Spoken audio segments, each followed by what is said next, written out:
There's a really cool movement happening here in London called Cook for Syria, and their latest venture is a cookbook called Bake for Syria. The money goes to help Syrian refugees. Food lovers and movers and shakers in the London food scene all came together to work on this project, and I think it is so awesome.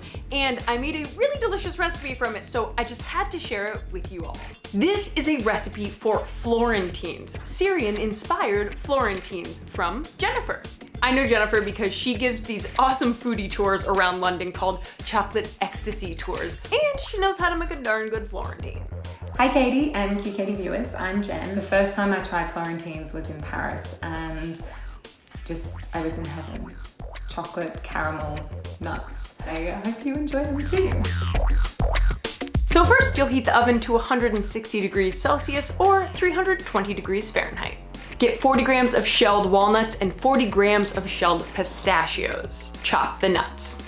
Heat 40 grams of butter with 50 grams of sugar in a saucepan until the butter is melted. Remove it from the heat. Add in 20 grams of pomegranate molasses.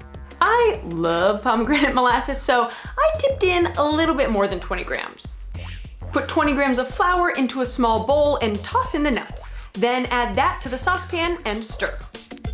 Put little chunks of it onto either a Silpat liner like I have or some parchment paper on a baking tray. Place it in the oven for 9 to 12 minutes until they've spread out and get to be nice golden brown. Take it out of the oven and let cool completely. Now, it's chocolate time. You want to melt the chocolate, so I'm throwing together a quick bain-marie and melting the chocolate that way. You can also melt it in the microwave if you prefer. Set the biscuits down with the flat side up and spoon the melted chocolate on them.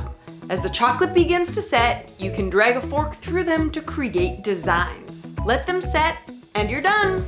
If you need a little help firming them up after you make them, just pop them in the fridge or the freezer and they will be nice and ready to eat. These are also really easy to make gluten-free if you want to do that. Just swap out regular flour for gluten-free flour. Yeah, easy peasy. Cheers! Cheers! Hey! Claire, tell these fine folks what not to forget. Keep it quirky. Always. Basically, when I make them, I eat them, make them, eat them. They don't last any time at all. So I hope you enjoy them too.